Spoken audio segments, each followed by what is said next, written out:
Hello and welcome. The RTX 4000 series laptop RTX GPUs have entered the scene. Thus far, I've looked at the RTX 4080, the RTX 4070, and RTX 4060. Today, I'm giving you my overview of the RTX 4050. There are some key differences in this GPU and the device that I've used to review this GPU. This is the ASUS TUF Gaming F15 for 2023. Let's look at the specs and the build quality first. The specs for this laptop are Intel i9-13900H, 16GB of DDR4 3200 MHz RAM, a 512GB PCIe NVMe Gen 4 SSD, 15 inches Full HD 144Hz 100% sRGB G-Sync display, an RGB backlit keyboard, Intel AX201 Wi-Fi 6 with Bluetooth 5.2, 90 watt-hours battery, a 240 watt power adapter, and weight at 4.85 pounds. Let's talk build quality and impressions, size, and weight first. The overall construction of the TUF Gaming F15 is plastic. As this is their entry-level gaming laptop offering, it's lower on the stack than the ROG series. Thus, the materials used are mainly plastic, including the top lid and the bottom cover, as well as the keyboard deck inside the machine. Despite the plastic construction, it feels good and the build quality is sufficient, and there are no creaks or sounds unless you apply some pressure to the chassis. In daily use, you will not have any issues. And since the TUF series is military spec tested, that's MIL STD 810H, military standard 810H, meaning it should hold up just fine in the long run and take some abuse along the way without buckling. Only time will tell though. As for the size, it's a typical laptop size that can easily slip into a 15-inch laptop bag without trouble. The weight of the device is also balanced at only 4.85 pounds. Not the lightest 15-inch laptop, but also no heavy weight either. It is easily held by the corner or an edge with one hand, and you will not be overburdened carrying this on a daily basis. A great and multi-purpose laptop for students actually, and the 240 watt power adapter lightens the load with a bit more of a compact offering than the typical 280 watt or some of the 330 watt power adapters I've tested on other devices. A couple of other things to point out about this device. If we look at this device here, because of the plastic build quality, you'll be getting a lot of fingerprints and oils on this device. Of course, that's not an issue, and they can always be wiped down with a microfiber cloth, but it's something to take note of as you'll be doing that quite often. And another neat thing to note about this laptop is the indicator lights. What ASUS has done is provided us 4 indicator lights in sort of an X fashion. So if I shine some light on here, we can see that there's 4 LED indicator lights, starting from the left top around to the bottom in a clockwise fashion. We have the power on light, which tells you that the device is powered on. There is a battery light, which tells you when the battery is charging. On the right hand side at the bottom, you have the airplane mode. With the FN and F12 key, you can actually toggle the airplane mode, which will basically disable all of the wireless communications, that's Wi-Fi and Bluetooth as well. And then you have the last one here, which is the hard drive indicator light. Pretty unique, and I thought it was pretty interesting, worth pointing out. And because these are tucked away under the display, when the device is closed like so, it does not actually cause any distraction or reflections onto the screen. Well done ASUS, and a really nice thing to have. CPU. The Intel i9-13900H is 14 cores with 20 threads, Intel 13th generation Raptor Lake mobile CPU. The base speed on this CPU is 2.6 GHz with a max boost of 5.4 GHz. It sits lower down in Intel's stack for 2023 and thus not quite the beastly CPUs that I've looked at in the i9-13980HX, 13950HX, or even the 13900HX, all with 24 cores and 32 threads. The naming conventions could certainly use a once-over. The naming difference between this much less powerful and lower frequency CPU is only the letter X. Still, plenty fast and plenty of horsepower. It didn't have any issues pushing the frames to that 144Hz display. Ports. The front and the back of this device are void of ports as well as any RGB lighting. The left side of this device houses barrel power plug, a gigabit Ethernet port, right side up, thank you for that ASUS, a full-sized HDMI 2.1 port, a Thunderbolt 4 port, a USB 3.2 Gen 2 Type-C port with alt output for DisplayPort, and power delivery up to 100 watts, and a USB 3.2 Gen 1 Type-A port, and a combo microphone headphone jack. The right side houses a singular USB 3.2 Gen 1 Type-A port for mouse or other peripherals that you'd like to connect. No SD card to speak of on this device, but overall a very usable set of ports that would allow decent connectivity in many situations. Up next is the GPU. This laptop features the RTX 4050 laptop GPU with 6GB of VRAM. This is a bump up from the 3000 series where the RTX 3050 and the 3050 Ti featured only the 4GB of VRAM. This is a problem though, as my gameplay tests and benchmarks have clearly demonstrated 4GB VRAM for today's games, even at Full HD or 1920 by 1080, is insufficient. Games are featuring higher textures than ever and higher quality settings to push really high visual fidelity. This comes at a cost, however, mainly in form of two specs: VRAM and bus bandwidth.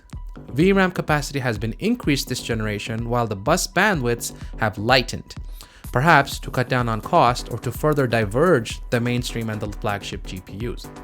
Nvidia has segmented its GPUs into two camps this year. The 4050, 4060, and 4070 are considered mainstream GPUs, whereas the 4080 and 4090 are the true flagships. This laptop GPU is rated for 140 watts of power, that's 115 watts on the GPU, the maximum that can be configured for this laptop GPU and as allowed by Nvidia. Further, a 25 watts dynamic boost should deliver a full 140 watts of max TGP total power. However, in my testing, again, and as with the RTX 4060 and the 4070, it does not hit anywhere near that level. I have noticed and demonstrated sustained power of 90 watts to 100 watts.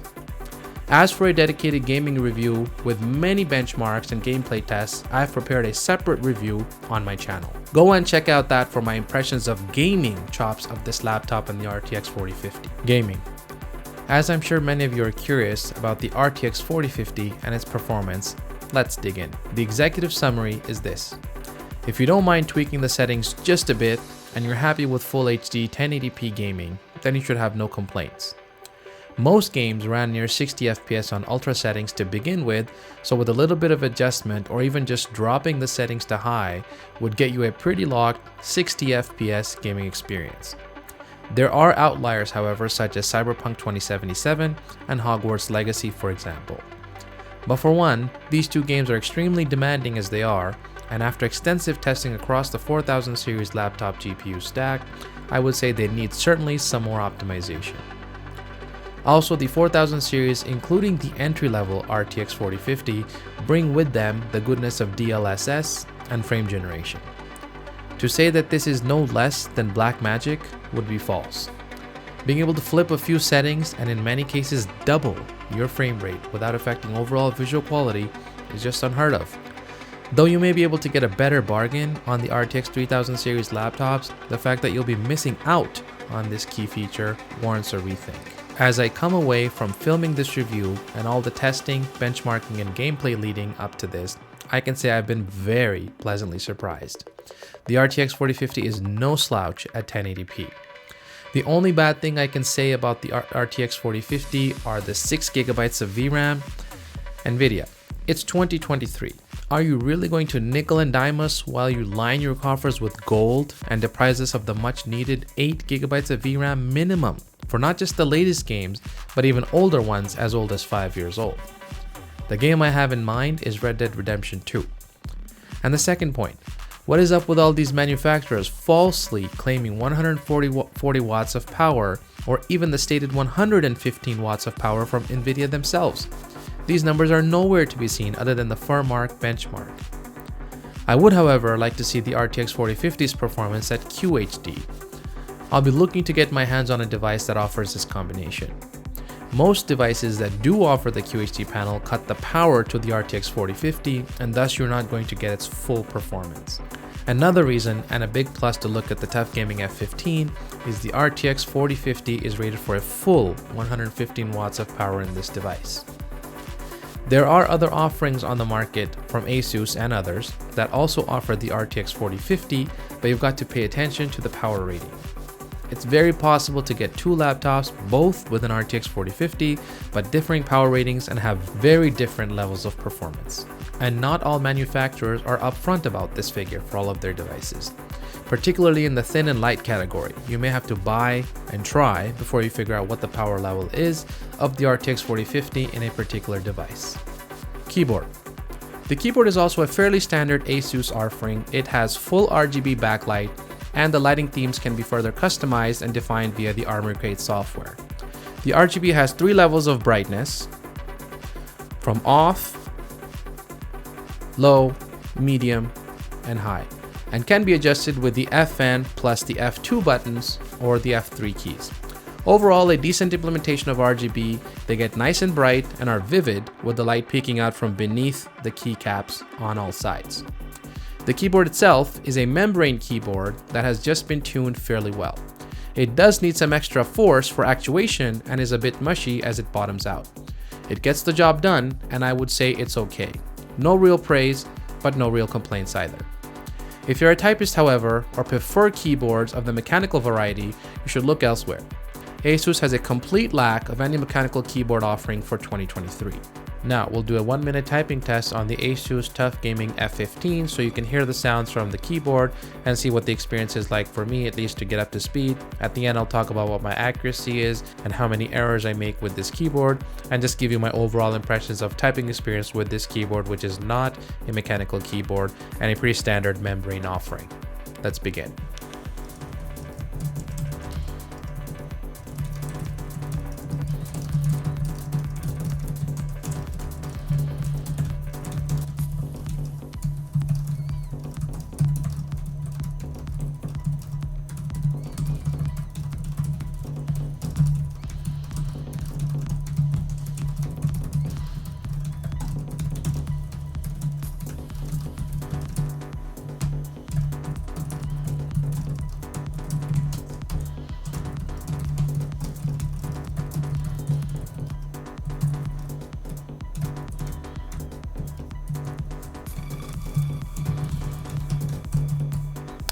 Okay, so as we can see here, you need quite a bit of actuation force to actually press down the keys, or perhaps maybe I'm used to linear switches with mechanical keyboards, which are quite easy to activate and actually have a linear press all the way down. I was able to get 84 words per minute on this device, whereas usually most of my typing speeds is well over 100 words per minute, and my accuracy is only 98.6%, where it's usually 99% and above usually. You know, a good keyboard, and I'm sure with some adjustment and with some more time, you'll get used to it and be productive enough, but certainly not the keyboard for me. So keep that in mind if you're looking for a mechanical keyboard, if you've got, you know, typist aspirations, or if you're writing a novel, perhaps this isn't the best keyboard that's suited for that. Display. I've left the display conversation for a bit later, as that is definitely not the standout feature of this device. It is an okay panel overall and should not be taken lightly, but it does nothing to stand above the rest and what is to be expected with technology and advancement in 2023, even if it's on an entry-level gaming laptop. It is a 15.6-inch, 144Hz anti-glare display with NVIDIA G-Sync supporting a full 100% of sRGB color space, but with only 250 nits of brightness. A fairly standard offering for many years now, but thus far a majority of the panels have suffered from low brightness levels, poor luminance and clarity at below 100% brightness. I can say with confidence though that the 144Hz refresh rate and the G-Sync enabled display will not let you down as long as you temper expectations. The display is fast enough, color rich enough, gets bright enough for an enjoyable gaming experience at this size, price, and performance class. There is one area, however, where this display falls short. If you plan on using this device in the dark or a low light setting with the lights off or in bed with the brightness turned down, do take note that the luminance and clarity of this display falls off quite quickly below 70%. In fact, depending on how sensitive you are, I would say in my opinion, below 70% the display starts to lose clarity and luminance, thus affecting the overall readability. This is not so much an issue if you're mainly using this device for gaming. However, since this price and class bracket for this device will be frequently purchased by students and employed in mixed use scenarios, this can be a deal breaker for some. The other issue with this laptop is that we are still stuck at 250 nits of peak brightness on panels in 2023. Considering that many of the offerings last year provided 300 nits, if not higher, 250 is quite a low offering, and it's easy to tell that despite all the marketing labels and stickers where ASUS decided to cut corners. Storage. The TUF Gaming F15 is equipped with a PCIe NVMe Gen 4 SSD. That means theoretically it can hit speeds of up to 7,000 megabytes per second read and write.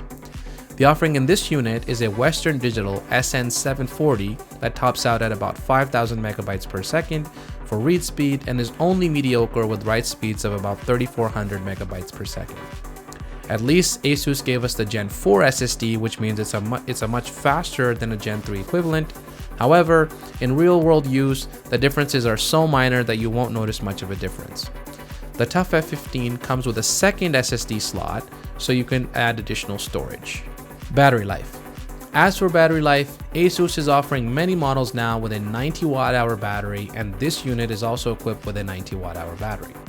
In my heavy developer workflow, which includes multiple browsers with many tabs open, communications tools, Docker containers, Windows subsystem for Linux, and multiple terminals and PowerShell running, I was able to achieve 5.5 hours of battery life with the screen brightness at 50% and the device set to battery mode in the Armory crate and the Windows battery saver setting enabled.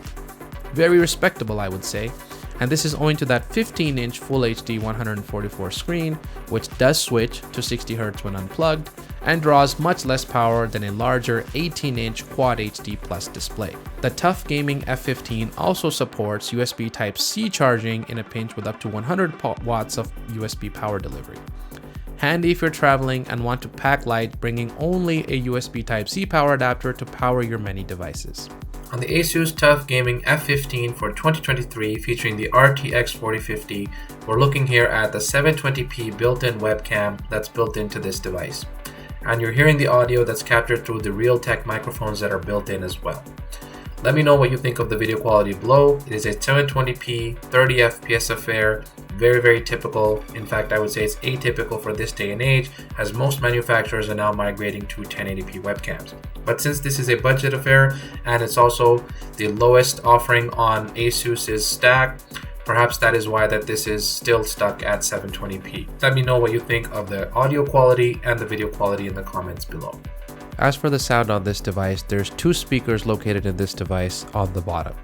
They fire through the bottom here and a little bit off the sides, but if you look at this venting here, this is insufficient. It's very narrow and there's barely any gaps for the sound to escape. And as you can expect, the sound is tinny, but it gets loud enough and it can drown out the sounds of the fans at full maximum volume. However, you'll find that if you're listening below half of the volume, that's less than 50%, the volume drops off quite quickly. So if you're listening below 50% volume, you won't get the loudness that you would have with regular speakers. It's not a consistent increase in volume, and as you go below 50%, the drop off is quite significant to where at around 20 to 25% of the volume, you're barely getting any kind of audible audio. I don't know if that's an issue with this particular device or if that can be fixed with firmware, but it was what I noticed in my experience. And if you're particularly doing that with max fans going while you're gaming at 20 to 25% volume, you won't be able to hear your game. So you'll need either really good headphones or you'll have to crank the volume up to well over 50%, maybe 80 or even 100% to drown out the sound of those fans. Alright, in this segment we're going to take a look at the thermal performance and the fan noise of this TUF Gaming F15 for 2023 featuring the RTX 4050. What I've done here is I've been running the Witcher 3 as you can see on my laptop for about an hour, so let the heat soak in, kind of wander around, make sure the laptop doesn't go into sleep mode or power off or the game crashes or what have you. And what we're going to do now is we're going to use the temperature gun and we'll take a look at temperatures around this chassis here and see how it fares. But I can tell you from observation and from use over a week or so of gaming and doing, using this as my daily driver device, that the thermals are quite in check. So right now the CPU is sitting at around 80 degrees. It kind of peaks to 90 here and there, but 81 to 83 degrees is very stable. I've gone into Armory Crate and I've tuned the fans to be set to the max fan settings. I've manually done that using the manual mode. And the GPU is hitting right around 69, 70 degrees, and it's very, very stable at that performance level. So let's fire up the gun here and we'll have a look. Alright, so hopefully you guys can see that. I'll try to keep it in a way so you can see my cursor, or my pointer rather, the laser pointer. So as you can see here at the top of the device where the heat is being exhausted, there's ventilation back there. It's around 48, I think was the max I saw last time. Yeah, I guess 47 point, I don't know what the difference is. Maybe some games are a little bit different. So you'll see that the thermals are quite in check. It's still well under 50 degrees. And actually the fan noise is not bad. If we compare to RTX 3000 or even particularly RTX 2000 devices, the laptops from 2 years ago, the 2000 series devices were very hot, very loud. So manufacturers since then have had a lot of time to kind of fine tune the fans, and it really shows. I think this year is a fantastic time to get yourself a gaming laptop, no matter the GPU that you want to decide to go with. But I think thermally and fan noise wise, you'll have a great experience. So we can see here that the max is still at about 48 degrees Celsius, but right around the WASD keys we're sitting well at below 30. Very comfortable, cool to the touch, no issues. And if we go down here towards the trackpad, sometimes there could be heat here because of the battery being located in this area, but we can see that it's in the 20s. It's very nice and cool. Same with this palm area here, it's nice and cool, sitting at around the low 20s. And if you go over to this side here where the stickers are all located, great job by the way, plastering this thing with all the stickers you could potentially find, ASUS. Yeah, right around 20 degrees. And other than that, there's no other hot spots except for this area here where the heat builds up. And if you kind of follow this down a little bit, at some point here it'll hit close to 50 degrees. I think right around there, because that's where the heat pipes are that are actually transferring the heat away from the CPU and the GPU. This device does not come equipped with a vapor chamber, so you're dealing with traditional heat pipes to take the heat away and the fans to exhaust that area out the sides and also along the back. So all the way along the back, up at the very top here, is a giant exhaust vent, as well as halfway down the sides. And that explains why your ports on the ASUS devices are particularly pushed toward the front of the device to allow, airflow and movement and exhaustion from all of the heat generating in this device. Oh, I saw, yep, there it is. I saw 50 degrees the other day. I wasn't sure quite where that point is, but I mean, yeah, considering it's 50 degrees, it doesn't matter too much because you're not going to be resting your hands here. If traditionally, if you're playing, you'll have your mouse hand here, and if you've got your WASD keys, you're playing kind of in this configuration. So I can play comfortably like this for hours. And what's more, kind of interesting here is that with DLSS frame generation and with DLSS set to quality mode for scaling, I'm running this at the native resolution of this display. That's full HD 1080p, and I'm getting right around 60 frames per second. So don't knock the 4050 until you've tried it. And with and this is, assuming that I've got, and this is with all of the settings turned all the way up, including all of the hairworks, all of the ray tracing settings to ultra, and everything else essentially max. So with the ray tracing and the new texture updates, this game can be quite heavy. So this is a great experience. 60 frames per second, right around there. It's locked. There's portions where it hovers right above 60, and I've seen it on occasion hit near 70 FPS. So gaming wise, fantastic device. Thermally, well under check. I don't think you'll have any issues. You could also tune the profiles down a little bit further. You don't necessarily need 100% fans cranked on this device to have a great experience. But if you are going to do that, I would say test the game that you're playing with first and look at what the performance is in the different modes. You may be able to get away with it in the balance mode or even the performance mode, which will get you some, a little bit less heat, a little bit less fan noise. But now to close off this section, let's listen to the fan noise here. I'll boost the decibels in post so you guys can actually hear the noise that it generates. But it's, fairly calming noise. It's not very high pitched or screaming. It's tolerable, I would say. And if you have the volume all the way up, if I do that here, you can easily drown that out with the volume cranked all the way. So as I'm running here, yeah, not in this game because it's a little bit quiet. It's got all these but it's audible, so you can play. But as I mentioned in my sound section of this laptop review, you're gonna need headphones to have a really enjoyable experience. The speakers are down firing and into the table, so they produce very little audio actually. And if I turn it down to about a quarter of the volume, as I mentioned, it's almost inaudible with the fans blazing at max speeds. So that's all for the thermal section, well under check. Let's listen to the thermal or the fan noise for a quick moment, and we'll close off this section.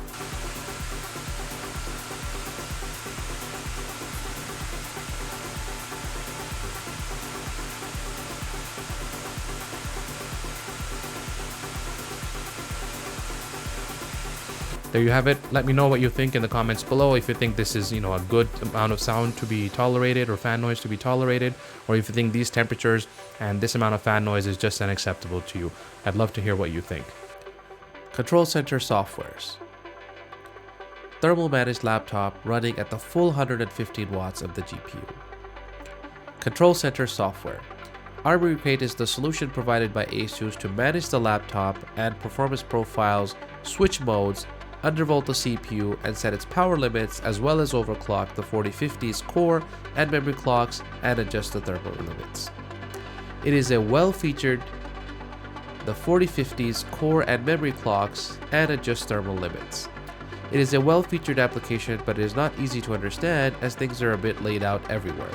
It's also quite heavy as it consumes a lot of RAM and ends up adding a dozen processes to your running system due to all the services that it needs to function. A mixed bag, but well featured. For a more in-depth review of Armoury Crate, go and look at my